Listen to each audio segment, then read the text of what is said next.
Notre Dieu, notre Père, on te remercie pour la vie, on te remercie pour cette journée de sabbat, on te remercie pour la fraternité, les frères et sœurs ici présents pour venir t'adorer.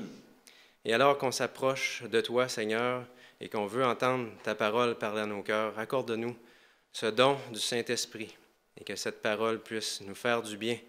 Et nous t'en prions au nom de Jésus. Amen. Amen.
Aujourd'hui, la parole nous vient du livre de Marc, chapitre 7, versets 1 à 9. Et ça nous dit, « Les pharisiens et quelques scribes venus de Jérusalem s'assemblèrent auprès de Jésus. Ils virent quelques-uns de ses disciples prendre leur repas avec des mains impures, c'est-à-dire non lavées. Or, les pharisiens et tous les Juifs ne mangent pas sans être lavés soigneusement les mains, conformément à la tradition des anciens. Et quand ils reviennent de la place publique, ils ne mangent qu'après s'être purifiés. Ils ont encore beaucoup d'autres observances traditionnelles, comme le lavage des coupes, des cruches et des vases d'airain.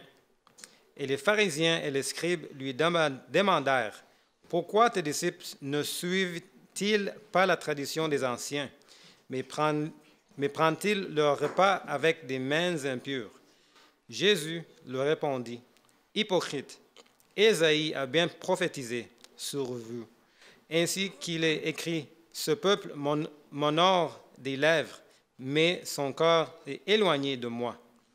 C'est en vain qu'il m'honore, et en donnant des préceptes qui sont des commandements d'hommes. Vous abandonnez les commandements de Dieu et vous observez la tradition des hommes. » Il leur dit encore, « Vous anéantissez fort bien le commandement de Dieu pour garder votre tradition. » Amen.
Bonjour, bon sabbat à tous. J'espère que vous avez passé des bons moments en famille. On en parlait ce matin, quelques-uns d'entre nous.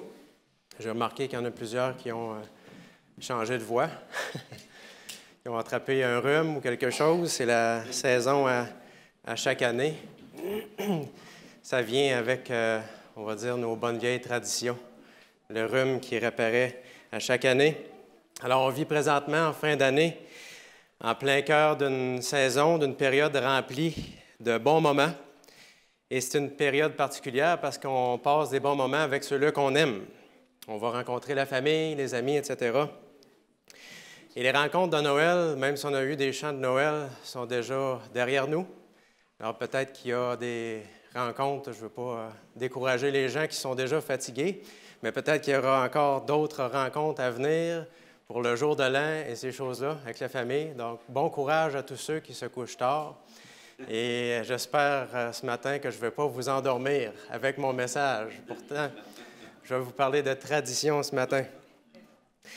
Alors, cette période-là de Noël est particulière.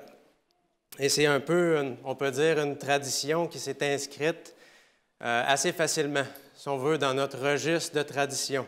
C'est des choses qu'on ajoute facilement parce qu'on aime ça, les vacances. Je ne crois pas avoir rencontré beaucoup de gens qui n'aiment pas les vacances, qui n'aiment pas se reposer un peu, qui n'aiment pas tourner la page, rattraper le temps perdu avec la famille et les amis. Évidemment, on aime tous ces moments-là. Et c'est une grâce du Seigneur, c'est une grâce que le Seigneur nous donne de pouvoir passer ces moments-là. Et d'autres traditions durant la période, des fois, ça se traduit en certains repas particuliers. Il y a la fameuse fondue. Des fois, qu'il y a, alors, écoute, on change le bœuf pour le tofu et on peut encore faire la fondue. Il y a toutes sortes de repas intéressants. Il y a non seulement les repas, il y a les desserts parfois. Il y a certaines sorties qu'on va faire et qui automatiquement nous feront revivre des moments du passé qui nous ont fait du bien. Et ces traditions nous ramènent des souvenirs, parfois à travers des odeurs, au travers des couleurs, des sourires, des lieux. Des fois, c'est des chansons qu'on va entendre de Noël, des gens, parfois, qu'on va revoir. Et on aime ces traditions. Sincèrement, je pense qu'on aime les traditions. Et on peut dire aussi gare à ceux qui vont tenter de nous les enlever, n'est-ce pas? On aime nos traditions. Et il y a aussi une puissance d'attraction derrière ces traditions-là. Je ne sais pas si vous êtes d'accord. Parfois, c'est une certaine sécurité. Je ne sais pas, de se retrouver dans un foyer. c'est un bien-être, c'est un héritage, c'est une culture et parfois même c'est une fierté, notre tradition à nous, de notre famille. Et de nos jours, on peut observer d'autres traditions aussi en dehors de ce qui concerne Noël et des fois ça remonte loin. Jusqu'au 5e siècle avant Jésus-Christ, il y a une fête qui s'appelle le Purim et c'est une tradition. Il est célébré, entre autres, à Montréal, alors que des enfants vont passer de porte à porte. Ils vont récolter des denrées et parfois des bonbons aussi. Et dit comme ça nous fait penser à la fête d'Halloween, non? Les gens qui passent aux portes, et là, c'est une fête juive. Et les Juifs, les jeunes enfants vont passer, ils vont aussi se déguiser. Et ça remonte au 5e siècle. Et ça nous remonte en fait à l'histoire où le peuple juif était sous la domination du du règne perse. Et vous connaissez l'histoire, à cause de son orgueil, un puissant ministre qui s'appelle Aman avait jeté un sort pour se débarrasser des Juifs. Et le mot Purim, le mot pour en fait, qui fait partie de Purim, voulait dire sort. Alors le sort avait été jeté sur le 13e jour du 12e mois pour éliminer les Juifs. Et cette tradition-là existe jusqu'à aujourd'hui pour célébrer justement cette délivrance-là des mains de Haman.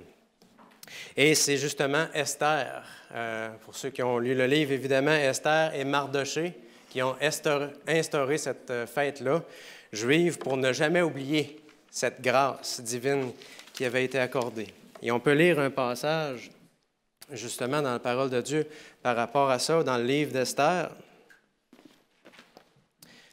Esdras, Néhémie, Esther, dans le chapitre 9.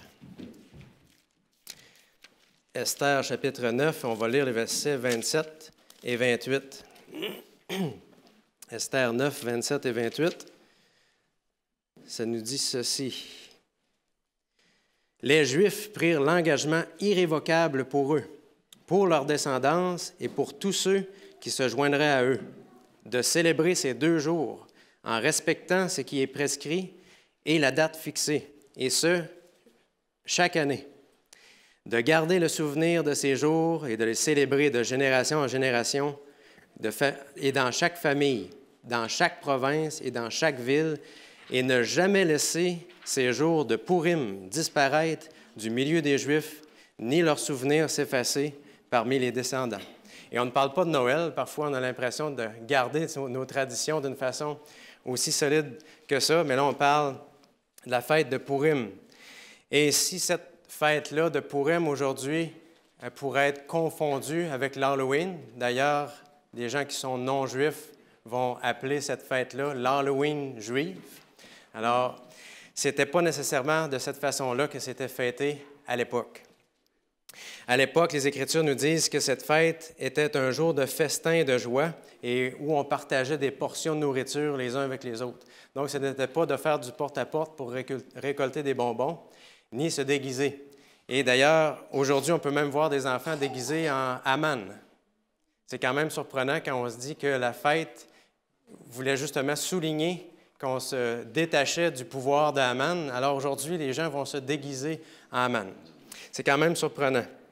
Et je doute que ce soit de cette façon-là que c'était fêté à l'époque d'Esther, alors qu'on fêtait la délivrance. C'est juste un exemple parmi tant d'autres, je pense, qu'on peut prendre pour expliquer à quel point les traditions, au fil du temps, peuvent perdre leur signification. Et la fête du Purim en est un exemple.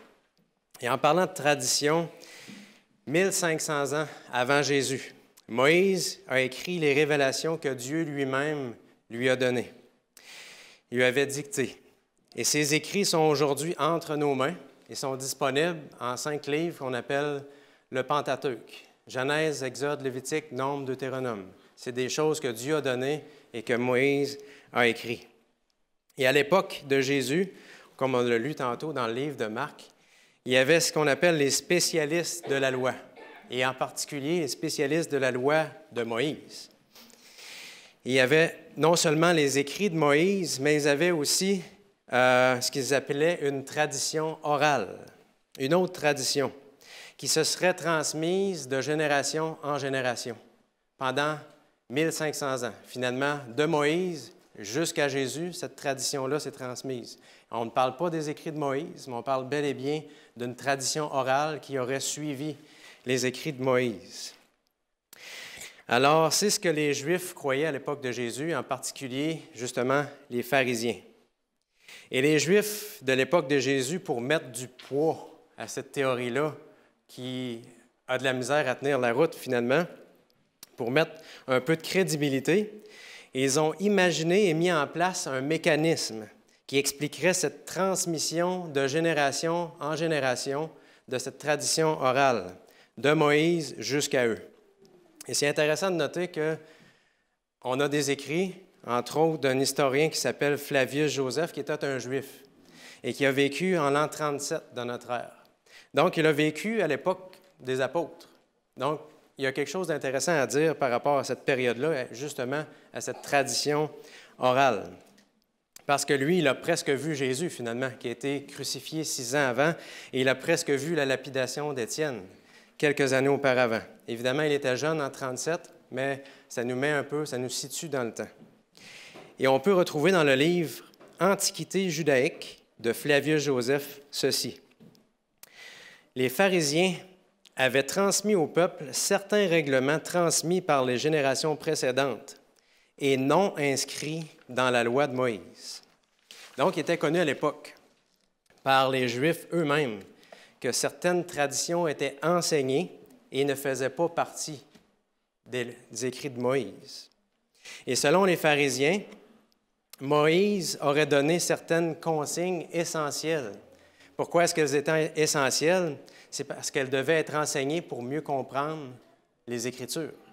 Finalement, cette tradition orale-là servait un peu d'interprète pour la loi de Moïse. Alors voilà pourquoi les pharisiens accordaient tant d'importance à cette tradition. Et dans le Talmud, qui est un recueil des traditions juives, on retrouve en partie ce mécanisme de transmission-là, qu'on peut dire inventé par les Juifs à l'époque. Et dans le Talmud, on lit ceci. « Moïse reçut la loi du Sinaï et l'a confiée à Josué. Josué l'a transmis aux anciens.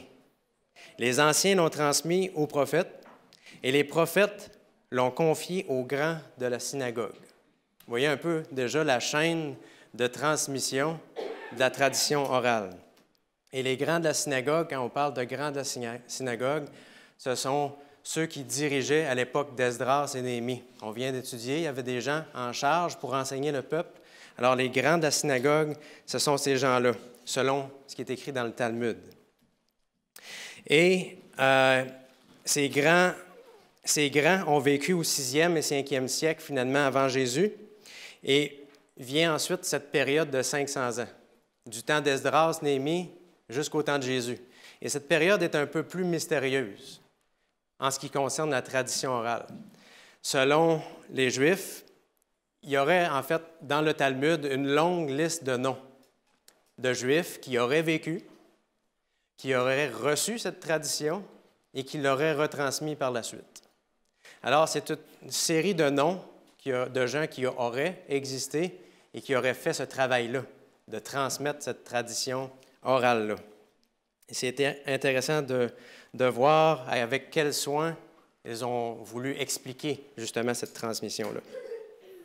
Et cette transmission-là se serait passée justement sans interruption d'une génération à l'autre et sans altération de cette tradition orale. Parce que souvenez-vous, c'est une tradition orale. Ce n'est pas quelque chose d'écrit comme les écrits de Moïse que l'on peut valider. Alors, c'est ce qu'on déclare.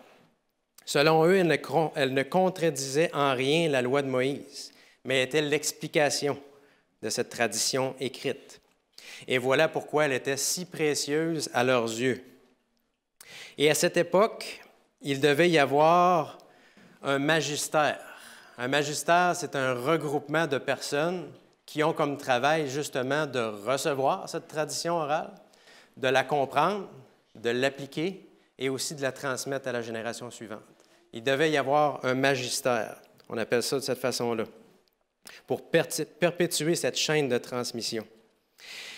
Et Jésus a vécu à cette époque il a été confronté à cette tradition orale-là, justement, enseignée par les pharisiens. Et non seulement il a remarqué cette tradition, mais il mentionne aussi la présence du magistère. Et la présence du magistère à l'époque, c'était nul autre que les pharisiens, qui avaient ce rôle-là d'être les dépositaires, finalement, de la tradition orale. Et il l'aurait reçu par les mains de ces écoles-là, de ces écoles juives. Et on parle de ça, justement, dans l'Évangile, selon Matthieu. On peut lire Matthieu, chapitre 23. On va lire les versets 1 et 2. Matthieu 23, les versets 1 et 2. Jésus est confronté à la tradition et Jésus en a long à dire, certaines critiques à adresser justement. Et on lit ceci au verset 1, Matthieu 23.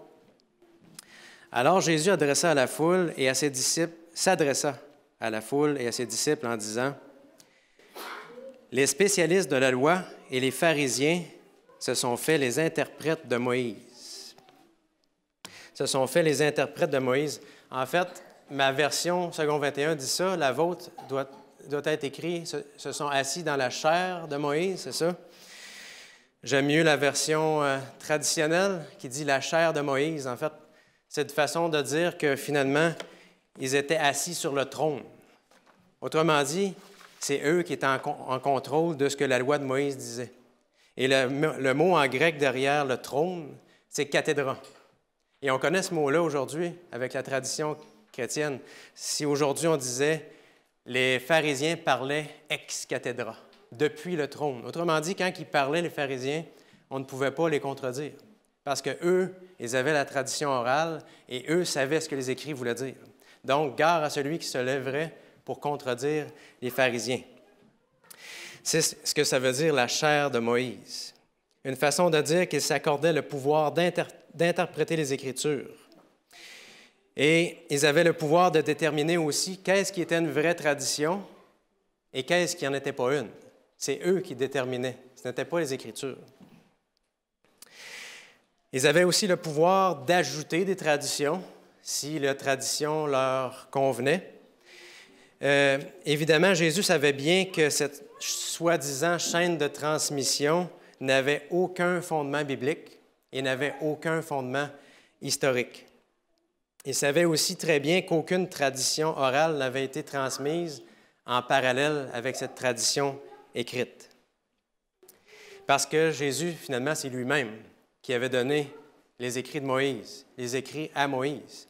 Donc, si quelqu'un devait être au courant d'une tradition orale, c'était bien lui. Il savait que ce magistère composé par les pharisiens et dépositaire de cette tradition lui causerait beaucoup de problèmes durant son ministère. Et c'est ce que Jésus a vécu durant son ministère. Et à l'époque de Jésus, les Juifs étaient appelés à croire tout ce qui était enseigné par les pharisiens. Ils devaient y adhérer. Et les pharisiens avaient des opposants à l'époque de Jésus et même avant que Jésus arrive. Les Sadducéens, lorsqu'on lit ça dans la parole de Dieu, eux rejetaient cette tradition-là des pharisiens. Et ils rejetaient aussi cette autorité que les pharisiens se donnaient.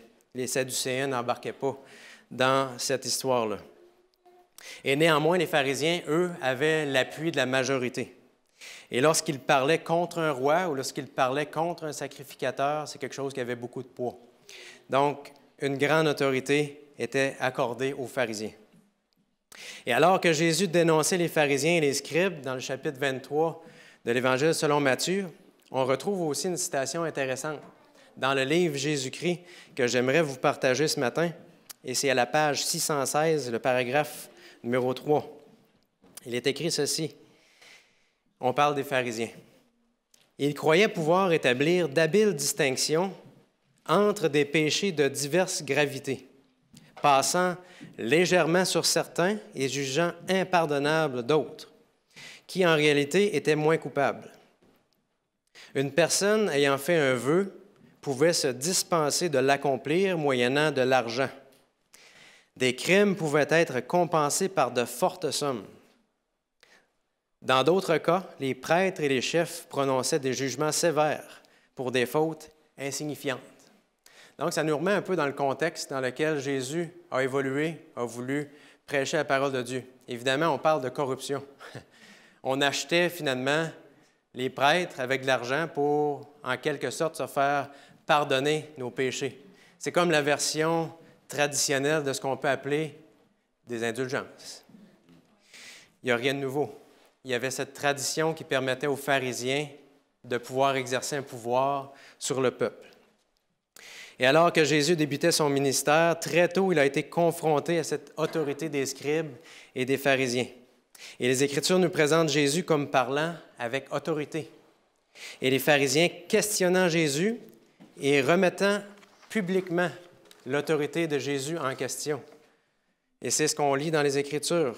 Constamment, les pharisiens et les scribes remettaient en question l'autorité de Jésus. Parce qu'eux, ils se disaient assis sur la chair de Moïse, sur le trône. Finalement, ils disaient, Jésus, tu n'es même pas allé dans nos écoles, d'où on a notre pouvoir, notre puissance, d'où on tire cette tradition orale qui nous sert à traduire la loi de Moïse. Donc, tu es qui?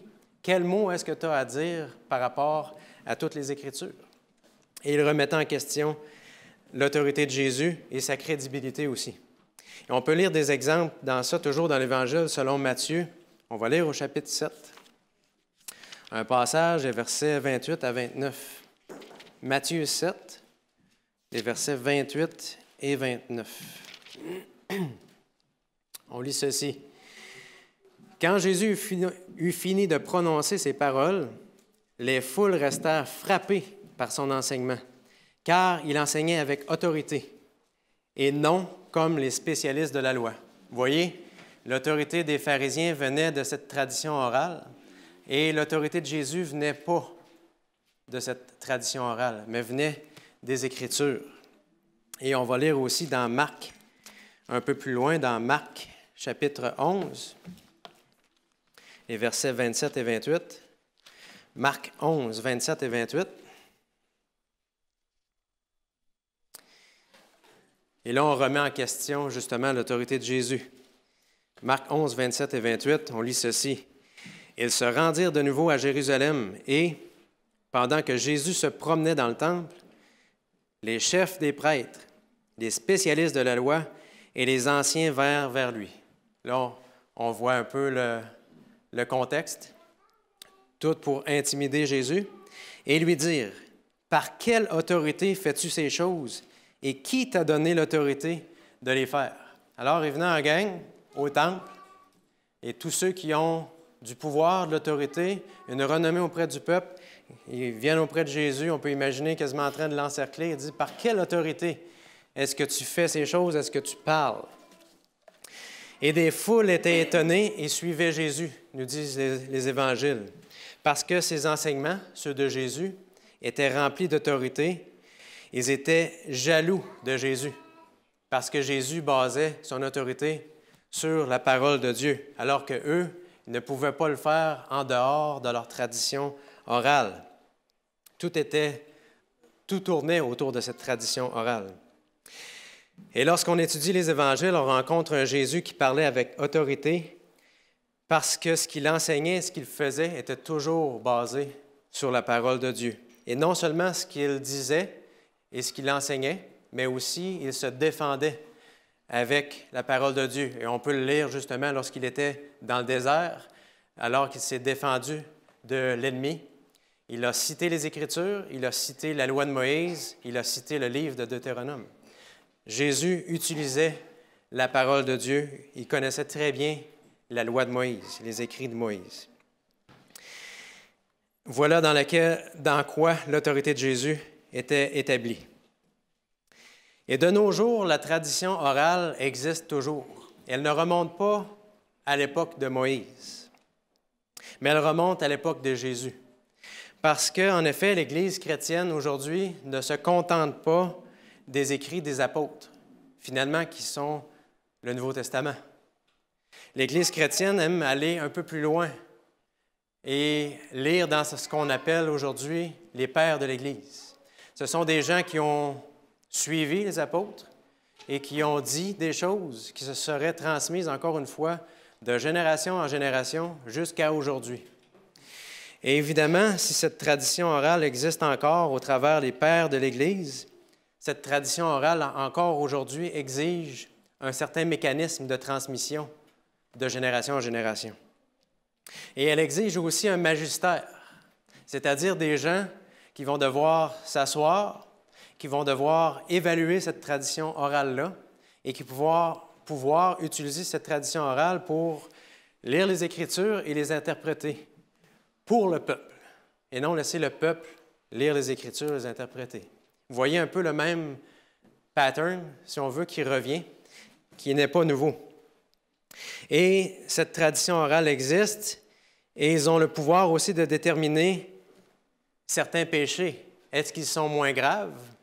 Appelons-les péchés véniels. Et d'autres péchés plus graves. Appelons-les péchés mortels. Vous connaissez ce langage, n'est-ce pas? Et les évêques se seraient donc passés de génération en génération cette tradition orale. Et tout comme dans le mécanisme de transmission de la tradition orale à l'époque de Jésus, qui n'avait aucun fondement biblique, qui n'avait aucun fondement historique, la même tradition orale aujourd'hui n'a aucun fondement biblique ni historique.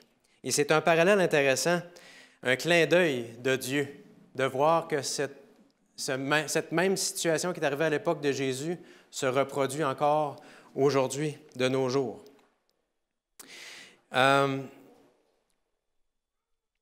Et Dieu veut nous dire probablement au travers justement cette répétition qu'on ne doit pas aujourd'hui non plus fonder notre foi sur des traditions orales, ni sur des écrits qui sont non bibliques, ni sur quelqu'un qui se dit être un sauveur, ni sur quelqu'un qui se dit être un prophète. Mais Dieu nous ramène directement dans les Écritures et à ce Jésus que les Écritures présentent, pour ne pas faire la même erreur qu'à l'époque de Jésus.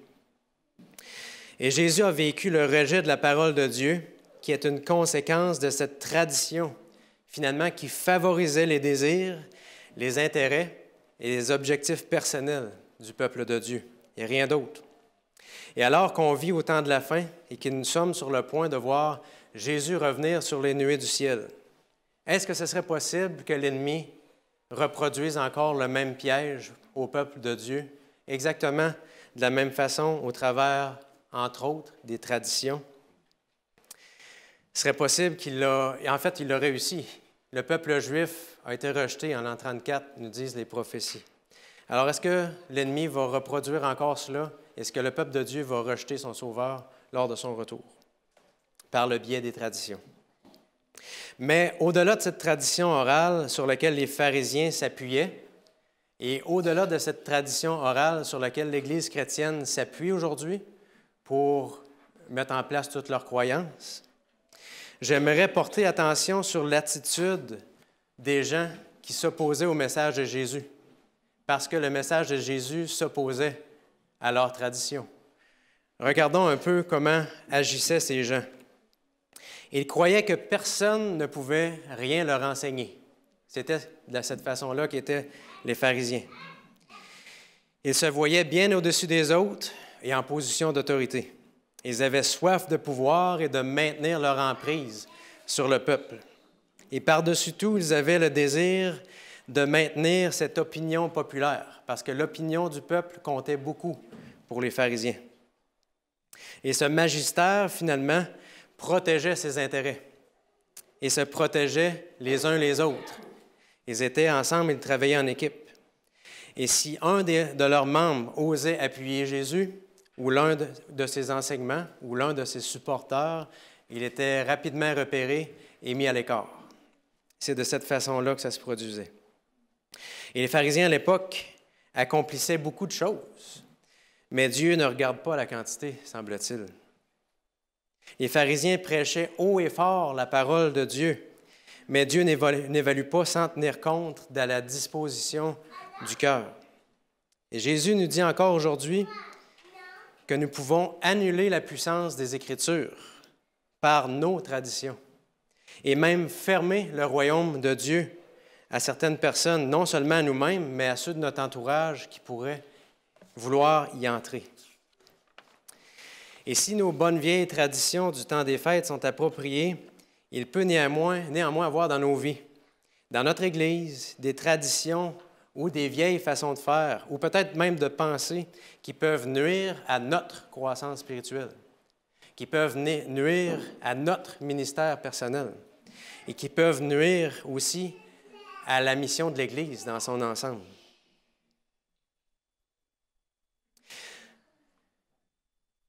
Et même peut-être simplement nuire à Dieu qui voudrait nous utiliser pour amener d'autres personnes dans son royaume. Parce que finalement, si nous n'avons pas la bonne disposition d'esprit, Dieu ne peut pas nous utiliser. Et si nous suivons nos traditions, nos vieilles façons de faire, si nous protégeons nos intérêts encore aujourd'hui, nos objectifs, au détriment des objectifs de Dieu, peu importe qu'est-ce qu'ils sont, nous sommes en train de suivre finalement les traditions des hommes. Et Dieu, avant son retour, appelle son Église à vivre un grand changement, ce qu'on appelle dans l'Église le grand réveil. Un grand réveil. Et si ce changement doit se vivre en tant qu'Église, il doit d'abord se vivre individuellement. Et Dieu nous appelle à vivre ce grand changement. Et je prie le Seigneur qu'il puisse nous utiliser pour l'avancement de son œuvre en Beauce, alors qu'en 2020, on va avoir différentes activités missionnaires. Et je prie que nous ne soyons pas une entrave pour l'œuvre que Dieu veut accomplir, parce que Dieu veut nous utiliser. Et Dieu veut emmener de nouvelles personnes dans son royaume. Et je prie pour que nous soyons plutôt des puissants agents de changement, humbles et soumis au projet du Seigneur et non à nos projets, à ceux du Seigneur. Et je prie aussi pour que nous n'abandonnions pas ce qu'on appelle le commandement de Dieu, comme nous l'avons lu dans le passage aujourd'hui, au profit de nos traditions. Alors, je souhaite à tous des joyeuses fêtes et des bonnes vieilles traditions. Amen.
Notre Dieu, notre Père, on te remercie pour ta parole. Tu nous rappelles que nous avons un choix à faire. Nous pouvons être soit de puissants instruments entre tes mains, parce que nous aurons mis de côté toutes choses dans nos vies, appelons-les traditions ou vieilles façons de faire ou de penser, peu importe ce qui nous retient, Seigneur, d'être ces agents de changement pour toi dans ce monde. Et je prie pour cette nouvelle année qui s'en vient bientôt, que nous puissions faire un pas de plus dans cet abandon à toi et que ce soit non nos traditions qui nous retiennent, mais que ce soit ta parole qui dirige nos vies et que toute la lumière que tu nous as donnée jusqu'à maintenant puisse nous transformer, que nous puissions la partager et non la retenir sur nos lèvres.